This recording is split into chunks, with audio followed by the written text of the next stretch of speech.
सत्य है कि बहुजन समाज खतरों के दौर से गुजर रहा है। देश के वंचितों के लिए, मजदूर के लिए, मजलूम के लिए, महिलाओं के लिए जो सम्मान, जो अधिकार दिए, आज वो सभी खतरे में है।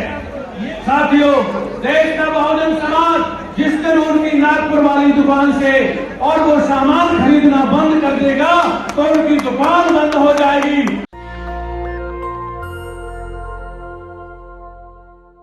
बाबा साहब डॉक्टर भीमराव अम्बेडकर आप और हमारे सभी बहुजन समाज के घर घर तक बहुजन महापुरुषों को पहुंचाने वाले बहुजन नायक मान्यवर साहब काशीराम और सभी बहुजन महापुरुष जिन्होंने मानव कल्याण के लिए अपना बलिदान दिया, उन सभी के चरणों में कोट कोट नमन करता हूँ।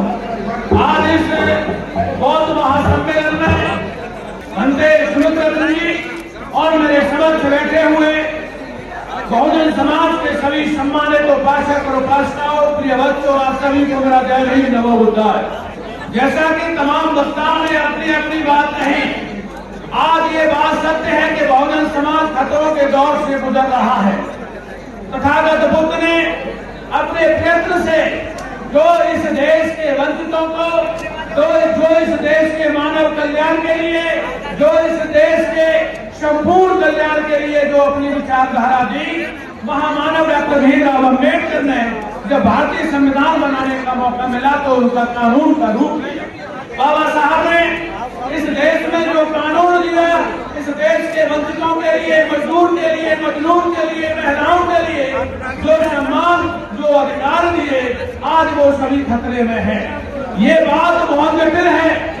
इस देश का नागपुर वाला खतरनाक एजेंडा जो इस देश में इंसान से इंसान को, भाई से भाई को बांट करके नफरत फैला रहा है, आज वही एजेंडा इस देश में बाबा साहब का दिया हुआ सब समाप्त करके बहुजन समाज को गुलाम और बंधुआ मजदूर बनाना चाहता है।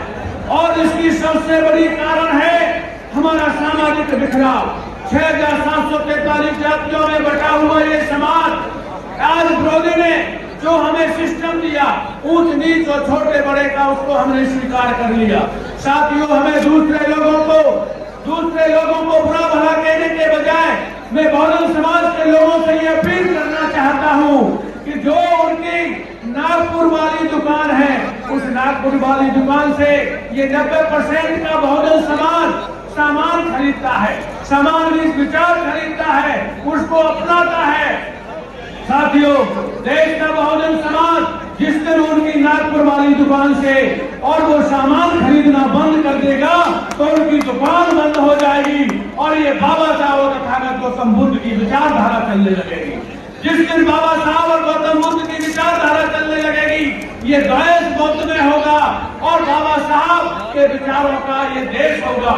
जिस दिन बाबा साहब के विचारों का देश होगा, साथियों, डॉक्टर एमपी सिंह गारंटी देता है कि ये दिल्ली तुम्हारी होगी और दिल्ली के सारे काम तो आपके होंगे, आप मानने वाले नहीं, देने वाले बन जाओगे।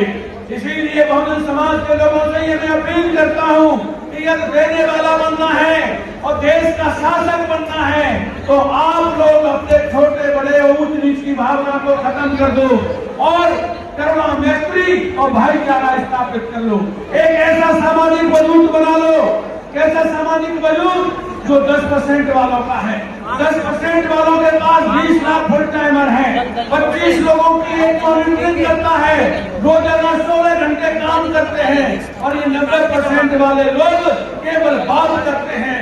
आपको बात करने के साथ साथ गली मोहल्ले और गांवों में जाकर के काम करने की जरूरत है, सामाजिक वजूद बनाने की जरूरत है। और जिस दिन आपका सामाजिक वजूद होगा, ये बहुजन समाज एक होगा, साथियों, ये देश तुम्हारा होगा। किसी को गरियाने की जरूरत नहीं पड़ेगी, किसी को मक्कार, धोखेबाज, नालायक कहने की जरूरत नहीं पड़ेगी। केवल अपने आप को सुधार लो, सारे आपके कष्ट दूर हो जाएंगे। इसी के साथ मैं अपनी बात खत्म करता हूँ। जय हिंद, जय भारत, नमो बुद्धाय। नेशनल दस्तक की आपसे गुजारिश है कि अगर इसको बचाना चाहते हैं तो नेशनल दस्तक को सब्सक्राइब करने के लिए रेड कलर के सब्सक्राइब बटन को दबाएं, फिर बेल आइकन की घंटी दबाएं। नेशनल दस्तक को बचाने के लिए बहुत जरूरी है कि हर खबर को शेयर करें, लाइक करें, कमेंट जरूर करें।